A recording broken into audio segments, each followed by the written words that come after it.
Bapak Ibu, saudara-saudari yang dikasih Tuhan, ada survei yang mengatakan 75% bahwa konflik di sekitar kita itu diakibatkan katanya oleh salah paham. Memang betul sih, banyak juga. Suatu ketika contohnya adalah seorang istri yang mengeluh kepada suaminya, "Sayang, kenapa sih kamu ini setelah kita menikah gak pernah ngajak saya lagi jalan-jalan? Dulu waktu pacaran kamu sering ngajak saya jalan-jalan." Lalu sang suami menjawab, ada pepatah mengatakan katanya kalau sudah jodoh tidak kemana-mana, maka itu setelah menikah kita berjodoh maka gak usah kemana-mana katanya. Itu alasan aja ya. Salah paham tuh. Yang kedua, ada seorang imam diminta untuk memberkati sebuah warung. Lalu kemudian datanglah imam itu untuk memberkati. Lalu ditulis di dalam warung itu, di luarnya dengan spanduk ya, dituliskan adalah warung soto Pak Kadir GBU. Romonya kaget mau datang memberkati. "Pak, luar biasa. Belum Bapak ini udah menyambut tamu ya. Tamu datang udah diberkati. God bless you." "Bukan Romo, itu singkatannya GBU, bukan God bless you." "Apaan? Gak boleh utang," katanya. Nah, ada salah paham lagi ya kan. Lalu kemudian ada seorang anak diminta bapaknya, "Beliin dong Bapak pulsa ke counter, tapi jangan lupa ya banyak penipuan, hati-hati." Lalu kemudian setelah balik anak itu berkata, "Iya Pak, hati-hati saya juga. Tadi ditanya sama counternya, diminta nomor teleponnya, saya kasih nomor telepon palsu," gitu kan. Nah, salah paham lagi tuh, nggak masuk jadi pulsanya. Jadi ada banyak kesalahpahaman yang terjadi di sekitar kita, Bapak Ibu. Dan kadang-kadang kalau Bapak Ibu cermati, ini kita yang duduk di sini itu generasinya beda-beda. Ada generasi yang sudah baby boomers, generasi X, generasi milenial, generasi Z. Generasi milenial itu juga ada lagi sekarang ini yang baru generasi Alpha, yang bukan Alfamart ya, yang sudah lahir dari 2010 sampai sekarang. Ini kalau bicara punya istilah yang agak beda.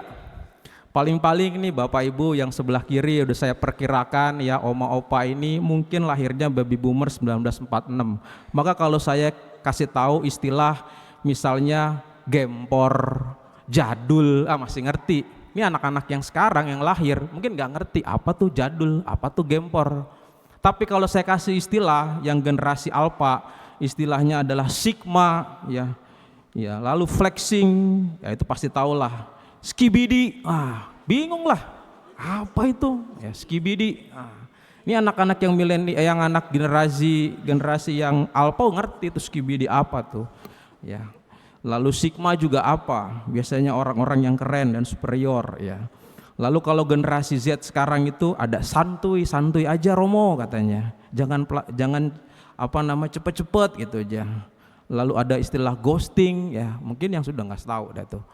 Nah kadang-kadang ada istilah-istilah yang seperti itu yang kita gak pahami, beda generasi aja ada banyak istilah yang tidak kita pahami. Bapak saudara-saudari, saya mengatakan apa? Bahwa dalam komunikasi kita antar manusia saja itu banyak hal yang tidak bisa kita mengerti. Ada keterbatasan tertentu, beda generasi aja punya keterbatasan istilah yang berbeda. Dan tentu saja hal ini apalagi kalau kita berbicara atau berkomunikasi dengan Tuhan. Ada hal yang pasti kita dengan terbatas tidak mampu bisa kita tangkap. Kalau hari ini kita merayakan hari raya Tritunggal Maha Kudus, yaitu Allah yang Maha Agung, itu misteri yang besar, itu mau disampaikan kepada kita, maka tentu saja kita yang terbatas bisa saja salah paham. Orang yang sederhana saja dalam kehidupan sehari-hari sesama manusia yang bahasanya kita bisa pahami, kadang-kadang kita nggak paham, salah paham. Apalagi ini adalah misteri yang sangat besar ya, yang Maha Kudus itu mau menyampaikan ya, dirinya kepada kita, menampilkan siapa dia kepada kita, Bapa, Putra dan Roh Kudus, yang kita coba analisa, kita mengerti seperti apa dalam pikiran kita yang penuh dengan keterbatasan. Tetapi saudara-saudara yang dikasih Tuhan, bahwa Allah yang agung itu tidak kehilangan cara untuk menampilkan atau juga mengkomunikasikan dirinya yang tak terbatas itu dengan pikiran kita yang terbatas. Dan terkadang kita juga memahami dengan apa yang ada dalam diri kita, sesuatu yang tak terbatas itu bisa kita pelan-pelan hayati dalam kehidupan kita. Siapa Allah yang Maha Kudus itu? Tritunggal Maha Kudus, Bapa, Putra, dan Roh Kudus itu dengan keterbatasan kita. Maka kalau kita dengar dalam kisah yang ditampilkan dalam kitab suci, dalam perjanjian lama dan perjanjian baru, serta juga dalam kisah para rasul, apalagi yang kita dengarkan dalam Injil pada hari ini, kita melihat ada Allah yang mau menampilkan dirinya, mengkomunikasikan dirinya kepada kita manusia yang terbatas ini. Kalau bisa kita lihat, yang pertama ini adalah ada yang disebut dengan istilah Deus absconditus. Deus itu Allah, absconditus itu adalah yang tersembunyi, yang tak kelihatan. Ini seringkali kita dapati dalam perjanjian lama. Ketika Allah yang dahsyat itu, yang maha besar, yang punya kuasa luar biasa itu mau menampilkan dirinya, apa yang terjadi? Musa dipanggil naik ke gunung.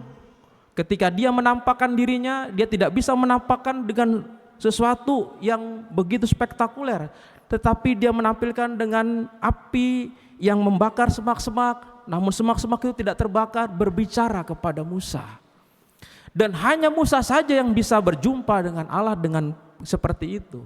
Ketika di Gunung Sinai atau Gunung Horeb itu tidak ada umat yang bisa menaiki gunung Tuhan. Katanya dalam kitab Keluaran, jangan sampai ada kaki umatmu yang masuk datang menempel di bukit atau gunungku ini, karena pasti akan celaka. Begitu dahsyatnya Allah, Deus absconditus itu yang mau ditampilkan lewat Musa, disampaikan. Seperti itulah Allah yang dahsyat itu. Jangan sampai, bahkan jangan manusia, ternak pun akan hancur sampai dan masuk ke gunung itu. Dalam kitab Keluaran saja sudah disampaikan seperti itu. Lalu kemudian Allah yang maha dahsyat itu juga tampil bukan hanya dengan Deus absconditus, tapi Deus revelantus, Allah yang hadir, yang juga hidup bersama dengan manusia. Kita kenal dalam perjanjian baru, Yesus yang hadir di tengah-tengah kita. Allah yang menyapa, Allah yang memberkati, Allah yang juga hidup bersama dengan manusia, yang menyembuhkan, yang menderita bersama manusia, yang hidup dan juga memberikan pengajaran bersama dengan manusia. Jadi Allah yang tersembunyi itu tampil dengan diri Yesus, dalam wajah Yesus yang luar biasa itu, yang tampil juga sebagaimana kita manusia yang kita bisa pegang.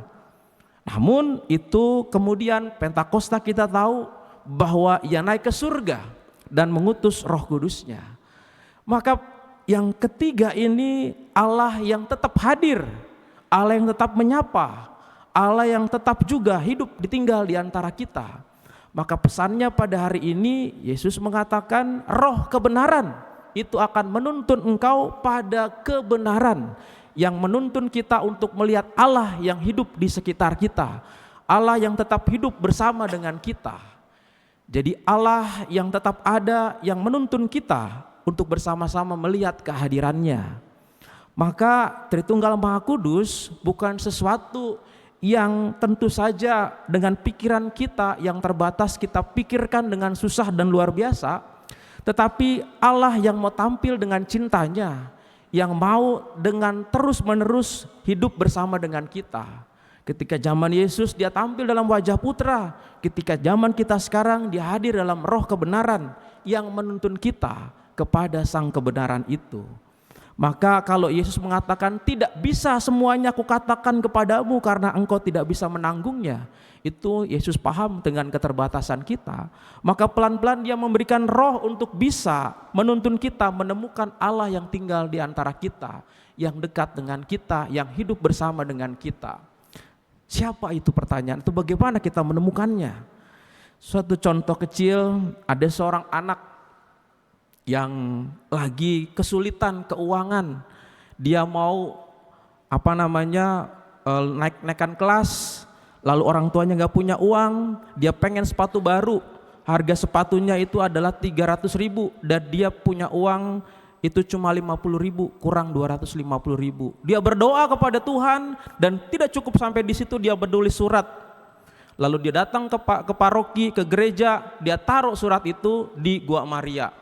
Suatu ketika ada romo paroki sedang jalan-jalan, biasanya itu jalan-jalannya dari pastoran ke gereja, tiba-tiba lalu kemudian tersentuh, datang ke Gua Maria.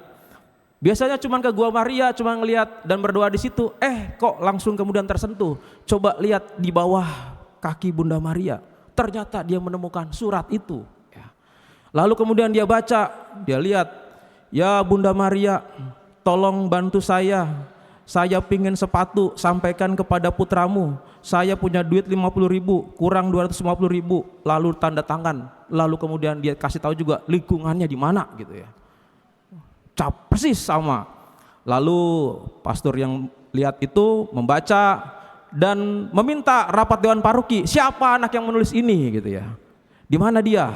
Lalu setelah ketemu, lalu kemudian romonya bawa uang sakunya, karena masih kurang juga, belum dapat uang saku, makanya terkumpullah 245.000. Kok romo pikirnya kurang goceng, gak apa-apa lah, kasih. Setelah dikasih, anak itu senang sekali.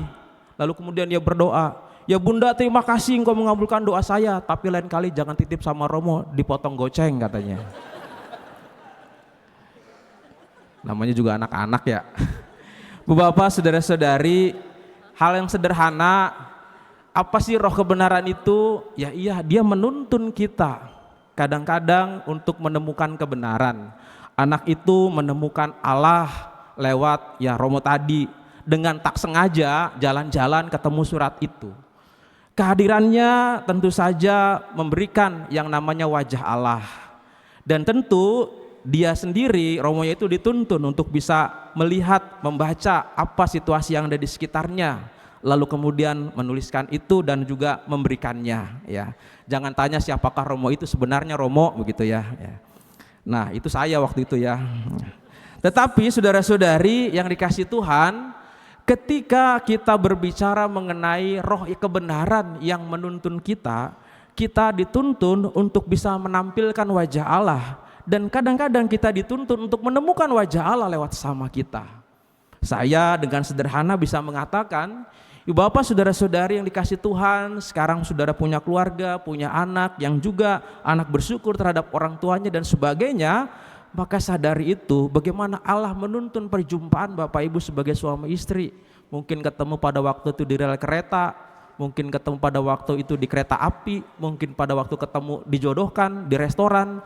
Bukan pertemuan sederhana, bagaimana roh kebenaran itu mempersatukan, menemukan, dan akhirnya menjadikan satu, menikah, punya anak, dan anak itu bersyukur menemukan wajah Allah lewat kedua orang tuanya. Disitulah roh kebenaran bisa kita lihat. Maka sederhana, Allah mau menampilkan kasih-Nya kepada kita lewat kesederhanaan pengalaman kita yang berjumpa dengan Allah yang luar biasa itu. Maka Tritunggal Maha Kudus bukan diwarnai atau juga dipikirkan dengan logika yang sungguh-sungguh membuat kita menjadi bingung, tetapi dengan cinta Allah yang mau tampil di hadapan kita, dari yang absconditus menjadi revelantus, dan Allah yang benar-benar kita jumpai lewat kehidupan kita sehari-hari dalam pengalaman-pengalaman hidup kita. Semoga Tuhan memberkati kita. Amin. Kita